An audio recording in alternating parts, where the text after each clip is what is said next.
Ladies, gentlemen, we're right now in Prague with Mr. Simon Bucknall. I heard that he placed somewhere in the higher spots in the speech contest last year. I don't know where exactly. Anyways, so we're discussing the topic communication versus leadership. Simon, what would you choose? Communication or leadership? You've got to have both. You can't separate them. If you separate communication from leadership, it's artificial. It just doesn't work. It's like trying to separate body and mind. You need both. You need both. And the reason I say that is because for any leader to be able to engage people, to connect, to get their ideas across, to influence, to inspire people, they've got to be able to talk to people. Can you imagine what it would be like following someone who never spoke? Okay, perhaps there's the occasional extreme example, but I can't think of anyone who's been meaningfully impactful who hasn't had the ability to communicate in some way. They say actions speak louder than words. There may be times when that's true, but words speak very powerfully too.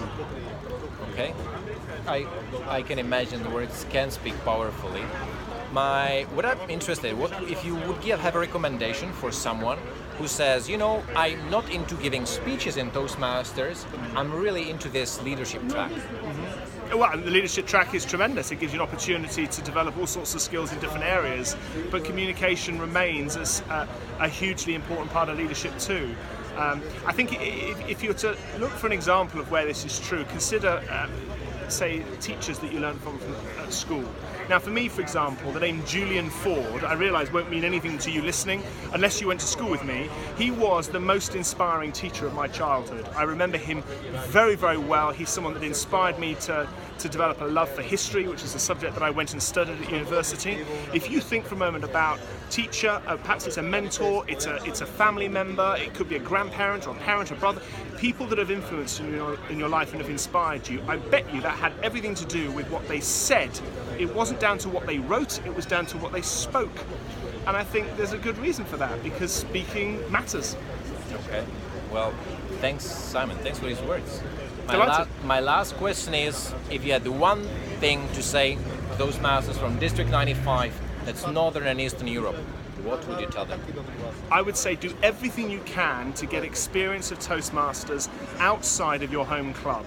Now, of course, your home club's important. It's your central hub for Toastmasters. It's your friends. That's your Toastmasters family. But get outside your club. Go and speak at another club. Go and visit. Go to the if you're watching this and there's a division or district conference coming up, as there may well be pretty soon, whether it's in Ostrava here in Czech Republic or perhaps in elsewhere around Europe, then seek that opportunity. One of the best decisions I made after I joined Toastmasters in January 2004 was I made the decision to go to our district conference, which that year was being held in Ireland. I'd never been to Ireland before. I knew 2 people out of 350 that went, but it opened my eyes to a whole new world of speaking, a whole new community of people, and it was fabulous, and it really enriched my own experience of speaking and, of course, the Toastmasters community. So find opportunities. I find it's a tragedy when I meet people who have been members of Toastmasters for a long time and they've never met or done anything outside of their club environment. That's not to say something wrong with the club, but get outside and meet other people.